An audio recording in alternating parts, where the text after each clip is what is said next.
Hi, I'm David. I own and operate Country Whatnot Gardens here outside of Rochester, Indiana, which is about an hour south of the Michigan state line. I grow 25 different species and varieties of bamboo, including Phylostachys basseti behind me. And what you might notice about it is hanging over the walkway. And what happens is that the shoots come up way back in there. If I can get this to focus back in the dark. And they start out straight, going up straight. But what happens is when they get this much biomass out here, this much foliage out to the end of the culm, these smaller culms in the outskirt of the grove, particularly on the sunny side, want to lop outwards. And you can see how much they're lopping out over this path. Now, to remove these, there are a couple choices you can make. You can take these garden loppers, and go back in here and trace down these culms and get back in here where this originates and find it and trace it down, which isn't always the easiest thing because it's usually back in there amongst other ones where you cannot see it. But if you do get back in there to find it, you want to remove it just above, if I can get down here on the ground. There's so much leaf and debris back here, as there should be in a bamboo grove, because all this mulches your grove and decomposes, go back into the soil like it's supposed to and everything. But anyway, get back in here and find it. You want to make your cut above a node, which is right there. Now, if I can get these back in here and do this correctly with one hand on the camera here. Let's see. The reason you go slightly above your node is so that you don't have rainwater standing in there. It's a little high. It should have been a little bit more down here. I don't know if I can do that. I might have to come back and correct this later when I don't have the camera in my hand, but I wanted to show it correctly right now. There we go. That's a little bit better. Okay, ideally it could have been a little bit lower, but that's better than it was. Now, that's one way to deal with this culm that was lopping out into the walkway, and you can see how long that culm was. It was a decent size one there. Now, your second option is to just reduce some of this foliage out here so that it's not weighting the culm down. And to do that, you can use these loppers. But I find that for these smaller culms, they're usually kind of awkward to get in there with the branches and everything. For larger culms, you would use this. It's a bamboo saw. It's 15 teeth per inch. It's really fine-toothed, if I can get my camera to focus on it here. I've shown this saw before, but I'll show it again here, right there. But for these smaller culms, I like to use these concave cutters here. So you can get right back in here, again, above a node. Let's see if I can get my camera here. Okay, there, my cutters are just above a node, a branching node. You've got branches out here. Now, an improper cut. I'll show an example of an improper cut. Let me come over here. You notice when I cut that off of there, this pops back up a little bit and got it out of the way. Now, an improper cut. Let me show you an example of what not to do. You've got, let me find a culm. You've got this culm here. Now, if I come here and I cut, just kind of anywhere I want, right there, we'll say.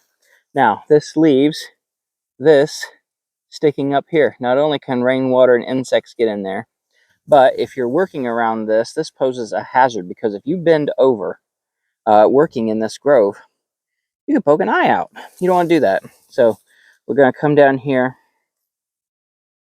and cut it just above that branching node so that you don't have, see, there's the cut. Now you no longer have that big long stub sticking up off of there to gouge your eye. You don't want that. So you can go down through here and cut back all of these. Now, an alternative to this would be to take a brush cutter, and I do have one, not out here, but I have a video on it that I've done before. And you would have to cut this back a good ways because you can see the actual edge of the grove is way back there, and then your walkway is here. So you'd have to take it back a very long way so that you didn't have this stuff lopping out over your walkway. And that's sacrificing more grove than I care to do. So each year, after my culms leaf, my new culms leaf out, I come through and I cut back a lot of this so that it's not lopping out in my walkways. And it does take some time. It actually goes a lot quicker when I when I'm not holding a camera in one hand, believe it or not. It does go a lot quicker. So don't think that it takes this long and this much struggling if you have both hands, because it doesn't. It goes a lot quicker with two hands. But for the sake of showing this, I have one hand free right now. Now here's some top killed stuff that from the winter that didn't leaf back out. It top killed instead of just wind burning. Some of the Bessetii did only wind burn and re-leafed back out. I don't see an example right now. Looking up here, that up there might be one. But most of this is brand new growth since spring from the ground up. And this grove has been here. I've been growing Bessetii, I should say, since 1997. It has been in this location since the year 2000.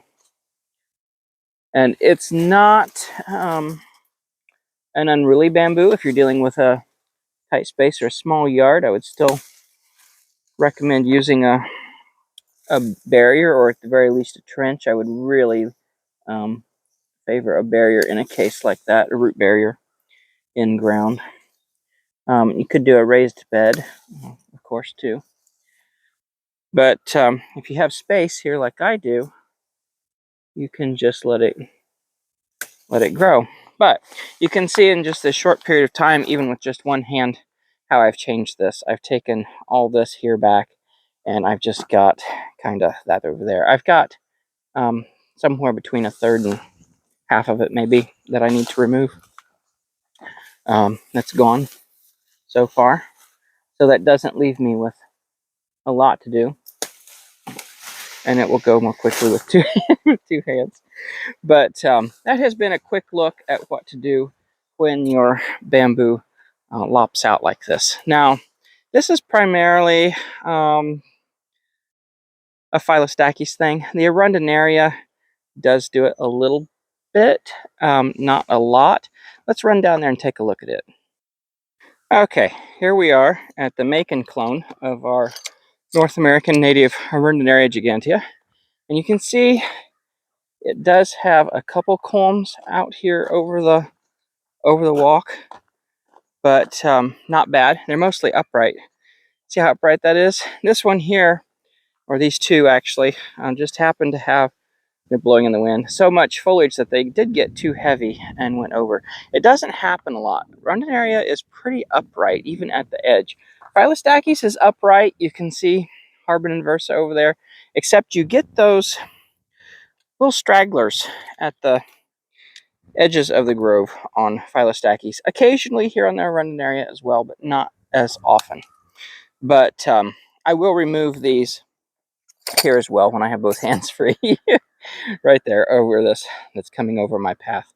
But if you grow bamboo, at some point you will have to probably prune it, unless you have it just planted out in the middle of nowhere on a large piece of property.